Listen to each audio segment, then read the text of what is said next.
केंद्रीय गृहमंत्री अमित शहा पुणे दौऱ्यावर आहेत। आज महायुतीच्या नेत्यांशी शहांशी बैठक होणार आहे असं समजतंय। नाशिक आणि रायगडचा तिढा या चर्चेदरम्यान सुटतो का हे पाहावं लागेल। रायगड आणि नाशिक या जिल्ह्यांच्या पालकमंत्री पदाचा तिढा कायम आहे। नाशिकमध्ये दादा भुसे गिरीश महाजन असा वाद आहे, तर इकडे रायगडमध्ये आदिती तटकरे आणि भरत गोगावले असा वाद आहे।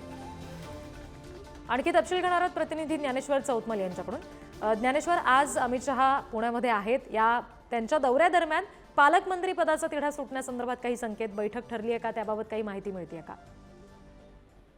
अर्थातच हे सगळे महायुतीचे नेते आज पुण्यात एकत्र आल्यानंतर या विषयावर चर्चा होईल अशा पद्धतीची शक्यता आहे। मात्र आज पुण्यात जे महत्त्वाचे कार्यक्रम आयोजित करण्यात आलेले आहेत, ज्यात सगळ्यात महत्त्वाचा आज संध्याकाळी बालेवाडीमध्ये पार पडणारा प्रधानमंत्री आवास योजनेच्या दुसऱ्या टप्प्याच्या लाभार्थ्यांना जो लाभ दिला जाणार आहे, घरकुलांचं मंजुरी पत्र वाटप जे केले जाणार आहे, तो महत्त्वाचा कार्यक्रम आहे, ज्यात 20 लाख लाभार्थ्यांना त्याचा फायदा होणार आहे।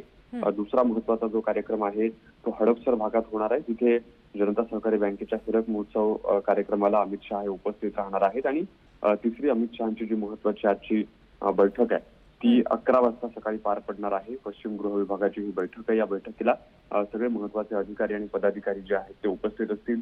कोरेगाव पार्क परिसरामध्ये ही बैठक एका पंचतारांकित हॉटेलमध्ये पार पडणार असल्याची माहिती आहे। अमित शहांचा हा जो दौरा आहे तो विधानसभा निवडणुकीनंतरचा पहिला दौरा आहे आणि आज वेगवेगळे कार्यक्रम, वेगवेगळ्या बैठका अमित शहांच्या पुण्यात पार पडणार असल्याची माहिती मिळते। जी, धन्यवाद ज्ञानेश्वर दिलेल्या माहितीसाठी।